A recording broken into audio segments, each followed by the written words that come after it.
ቅዱስ ያሬድ ሀገራችን ወደ ክርስትና ሃይማኖት ከገባችበት ጥቂት ዘግየት ብሎ የተነሳ አባት ነው። እንደሚታወቀው እናት ሀገራችን ወደ ክርስትናው ሃይማኖት የገባችው በመጀመሪያው መቶ ክፍለ ዘመን መሆኑ ለሁላችን ግልጽ ነው። ጌታ እንዳደረገ ወዲያው ያመነች ሀገር ናት። ከዚያ በኋላ ግን ስርዓቱ ደርጅቶ ተስተካክሎ መግባት የጀመረው በሶስተኛው ክፍለ ዘመን መካከል አካባቢ ወደ አራተኛው ሲገባ በፍሬ ምናጦስ ጊዜ ነው። ልክ ያ ከተደረገ በኋላ ሀገራችን ሃይማኖቱን እየተስማማው ህዝቡ እየተረዳው በመጣበት ሰዓት እግዚአብሔር የሚወዳት ሀገሩ ታቦተ ጽዮንን ያስቀመጠባት የተሰቀለበት መስቀሉን ያኖረባት መነሻው መዳረሻው የሆነችው ወራሽ ኢትዮጵያ የሆነችው ሀገሩ ስለሚወዳት ልክ ቅዱስ ያሬድን ማስተማር ፈለገ። ሌላ ምስጋና እናም ያን ቅዱስ ያሬድ ከመገኘቱ በፊት እናትና አባቱ በሀገራችን ክፍል ሲኖሩ እናቱ ታውክልያዊ ክርስቲያና አባቱ ይስሐቅ ሌላም ስም አለው ይባለው ነበር። እንደማንኛቸውም እኛ እንደምንኖረው ይኖሩ ነበር። ማን እንደሚኖረው አልሰማሁም። ማን እንደሚኖረው እኛ እንደምንኖረው ይኖሩ ነበር። በትዳር ዓለም ሲኖሩ ግን በንጽህና ይኖሩ ነበር። ትልቁ ነገር አሁን የሚለየን ምናልባት ከእኛና ከነሱ በንጽህና መኖራቸው ካልሆነ በስተቀር እንደኛ ይኖሩ ነበር። እግዚአብሔር ልጅ ሰጣቸው። ማንን? ቅዱስ ያሬድ። ያሬድ ያሉት ይላል። ያሬድ ማለት መውረድ ማለት ነው ይላል የስሙ ትርጓሜ። ምን ማለት?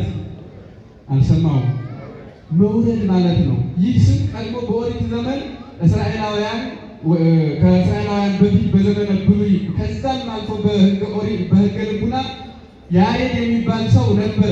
ያሬድ የተባለው በደብረ ቅዱስ የሚኖሩ የሰው ልጆች የሴት ልጆች ነበሩ። እነሱ ከደብረ ቅዱስ ኃጢአት ለመስራት ወደ ታችኛው ቦታ ስለወረዱ የወረዱበት ዘመን ለማለት እስመ በመዋዕሊሁ ወረዱ ደቂቀ ሴት ሀበ ምድርና ስለወረዱ ወደ ታች መውረድ ተባለ። ስሙ ያሬድ ተባለ።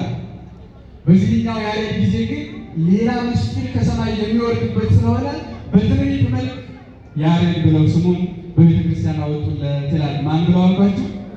ያሬድ ተባለ። ልክ እንደ ታሪኩን ለማሳጠር ከዚያ በኋላ አባቱ ገና በልጅነቱ አረፈበት ይላል። የማንኛችንም አባት እናት በሚያርፉት ሁሉ አረፈ አባቱ። አስተውል። አሁን ታሪክ መተረኩ ወይም መነገሩ እኛ ውስጥ ያለው ሁሉ ቅዱስ ያሬድ ጋር ነበረ።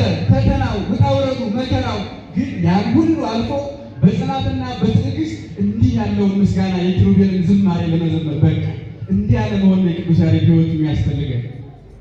እናም እናቱ በ7 ዓመቱ ወደ ትምህርት ቤት አስገባችው። ወንድሟ ለያሬድ አጎቱ ጌዴዎን ይባል ነበር። በአክሱም ጽዮን ጥቂት አስተማረው። ነገር ግን ብዙ መግፋት አልቻለም።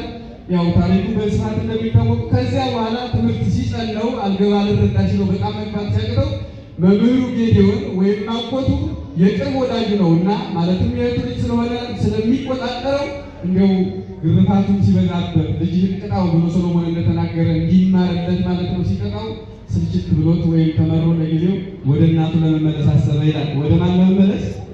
እናት ናታ። ወዴት? ሌላ ከማን ጋር ይሄዳል? የአጎቱ ነው መታው። አጎቴ እንዲህ ካደረገኝማ የማትመታኝ ምንም ባደርግ ባጠፋ እንኳን ታግሳ የምታልፈኝ እናቴ ጋር ነች። ወደ እናቱ ጉዞ ጀመረ። ሕፃኑ ቅዱስ ያሬድ 12 ዓመቱ ነበር ይላል። ያን ጊዜ ስንት ዓመቱ? በ12 ዓመቱ ወደ እናቱ ጋር ከትምህርት ቤት ሲመለስ መንገድ ላይ ማይክራ የምትባል ቦታ ይላታል። ያው ከአንድ ጥላ አረፈ። ድክም ብሎት እግዚአብሔር ያስተምረው ሲፈልግ ከአንድ ጥላ ባረፈበት አንዲት ትል እንድታስተምረው አደረገ ይላል እግዚአብሔር። ምን እንዲያስተምረው? አልሰማሁም። ምን እንዲያስተምረው? ትንሽ ነገር እንድታስተምረው አደረገ። ማንን? ቅዱስ ያሬድ። ማስተዋል ካለ ተሰአልና ለምድር ወትነግረከ ይላል ቅዱስ ኢዮብ በመጽሐፈ ኢዮብ ላይ ምድርን ጠይቃት ትነግርሃለች ይችላል። አስተውለን ከሆነ ምድር ስንለቃት አትርገጥኛል አትልም፣ ትዕግስተኛ የምታበላል የምንበላው እኮ ከእሷ የተገኘ ነው። በአየር ቢበር በምድር ቢሽከረከር ከእሷ የተገኘውን ምግብ ካልበላ ምናልባት ምግቡ ሊለያይ ይችላል እንጂ ከእሷ የተገኘ ነገር ካላገኝ ማን በሕይወት ይኖራል? መኖር ይቻላል? በፍጹም። ከእሷ የተገኘውን እየተመገብን ስንረቃት ግን በትዕግስት ዝም ትላለች። ምድር እንኳን ታስተምርሃለች አለ። በዚያ ነው። ስለዚህ ቅዱስ ያሬድን በትል አስተማረው እግዚአብሔር። ያው ታሪኩ ስለሚታወቅ ከዚያ በኋላ ወደ ወንድሩ ተመልሶ ትምህርቱን ቀጠለ። ሲቀጥል እግዚአብሔር አምላካችን በዚያች ምክንያት አድርጎ ቅዱስ ያሬድን ለትልቅ ማዕረግ ስላጨው ወደ ትምህርቱ ሲገባ ያ ይከብደው የነበረው ትምህርት አልረዳ ይለው የነበረ ትምህርት በትዕግስቱ እንዲያው እኔም እኮ ወይም ብጠነክር በትዕግስት ብኖር እግዚአብሔር ያግዘኝና ለቁም ነገር እበቃለሁ። ተስፋ የቆረጠው ቅዱስ ያሬድ እበቃለሁ ብሎ አሰበ። ተመልሶ መምህሩን ሄዶ ይቅርታ ጠይቆ ትምህርት ጀመረ። ወዲያው እግዚአብሔር ቸር ነውና ብሉይ ሐዲስ የቤተክርስቲያን ዋና መጻሕፍት ወይም ደግሞ 10 መጻሕፍት የሚባሉትን እግዚአብሔር በመንፈስ ቅዱስ አማካኝነት ገለጠለት ይላል። ደስ ይበላቸው በመላ ከዚያ ቅዱስ ያሬድ በዚያ በመምህሩ ስፍራ ተተክቶ መምህሩ እየገረፈ ያስተምርበት በነበረ ቦታ ተተክቶ ለጥቂት ዘመን ሐዲስና ብሉይን አስተማረ። ቅዱስ ያሬድ የእግዚአብሔር ቸርነቱን አስተማረ፣ ያደረገልትን መሰከረ። ብሎም ከልደቱ እስከ ዕርገቱ ድረስ ያለውን እስከ ዳግም ምጽአት ያለውን ሲያስተምር ከቆየ በኋላ እግዚአብሔር ይህ ብቻ አይበቃህም፣ ትዕግስት ለብዙ ነገር ይሆናል ብሎ ከስሙ በመነሳት ቅዱስ ያሬድን ከምድር ከዕለታት አንድ ቀን ወደ ሰማያት እንዲያወጡት መላእክትን ላከለት ይላል። እነማን ላከለት? መላእክትን ላከለት። በሶስት የወፍ ድምፅ አምሳል ወይም ሁኔታ አካል አምሳል ቅዱሳን መላእክት መጥተው ቅዱስ ያሬድን ወደ ሰማያት ይዘውት ወጡ ይላል። ወዴት ይዘውት ወጡ?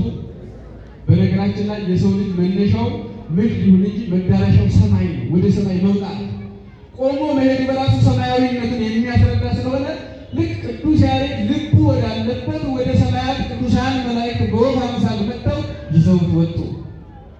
ይዘውትም ወጥተው ቅዱሳን መላእክት ሲዘምሩ ቦዘ የብቡ ወቦዘ ይዘምሩ ወቦዘ ያጽሱ፣ የሚያመሰግኑ አሉ፣ የሚዘምሩ አሉ፣ የሚያሸበሽቡ አሉ፣ እልል የሚሉ አሉ። ከእነዚያ መላእክት መካከል አቆሙ ይችላል ከቅዱሳን መላእክት ጋር ቅዱስ ያሬድ እነዚያ መላእክት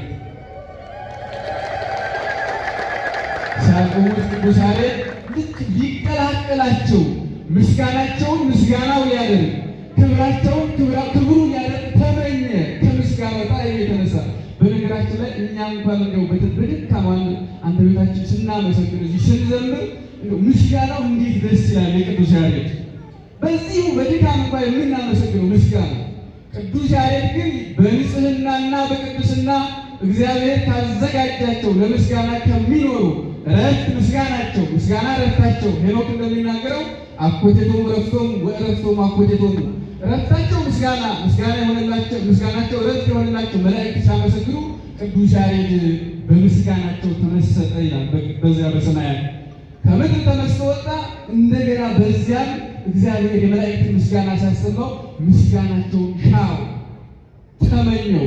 ወዲያው እግዚአብሔር መንፈስ ቅዱስ ለሐዋርያቱ 72 ቋንቋ እንደገለጸላቸው ለእሱም ያን ገለጸለትና ምስጋናቸውን እግዚአብሔር ወደዚህ ምድር መጥቶ እንዲያስተምር ቅዱስ ያሬድን ላከው ይላል። ወዴት ላከው? ወደዚህ መልሶ ላከው። በዚያ ሲያመሰግን እንዲኖር ሳይሆን በዚህም እንዲመሰግን ፈቃዱ ነው። እግዚአብሔር የሰው ልጅ ተፈጠረበት ወበእንተ ተፈጠሮ ለሰብ ከመ ይትለአኮ በአምሳለ መላእክት ቅዱስ መጽሐፍ ሲናገር ሰውን እንደ መላእክት ሊያመሰግነው ፈጠረው ይላል። በሃይማኖተ አበው ላይ እንደማን ሊያመሰግነው? እንደ መላእክት ሊገዛለት ሊያመሰግነው ስለፈጠረው ቅዱስ ያሬድ ያን ምስጋና ተምሮ በመንፈስ ቅዱስ ተገልጾለት ወደዚህ መጣ። እንዲህ ሲባል ወደ ሰማያት የወጡ ብዙ አባቶቻችን አሉ። ከዚያውም በቅዱስ መጽሐፍ ሐዋርያው ቅዱስ ጳውሎስ በሁለተኛ መልእክቱ ምዕራፍ 12 ላይ እንደሚነግረን ከቁጥር 1 ጀምሮ አንድ ሰው አውቃለሁ ከዛሬ 14 ዓመት በፊት በሥጋው ይሁን በነፍሱ ግን አላውቅም፣ ወደ ሰማያት ወደ ሦስቱ ሰማይ አወጡት ይላል። ወደ ስንተኛው ሰማይ? ወደ ሦስቱ ሰማይ። ቅዱስ ያሬድ ግን እስከ ጽርሐ አርያም እስከ ላይኛው ሰማይ ነው የደረሰው። ወደ ሦስቱ ሰማይ አወጡት። ከዚያም ወሰማ በህየ ዘኢይከውኖ ለእጓለ እመሕያው ይድር፣ የሰው ልጅ ሊናገረው የማይችለውን በዚያ ሰማ ይላል። የማን ልጅ ሊናገረው የማይችለው? ቅዱስ ያሬድ የሰማው ያን ምስጋና ነው። ቅዱስ ያሬድ የሰማው ቅዱስ ያሬድ ወደ ሰማያት ወጥቶ አይቶ ቅዱስ ጳውሎስ አይቶ የመጣውን ቅዱስ ያሬድ ደግሞ አይቶ ተምሮ ሰምቶ ይዞት መጣ ሀገራችን ላይ። ከዚያ መጥቶ በሀገራችን ማስተማር ጀመረ። ምን ማለት? የሰማውን ማስተማር ጀመረ።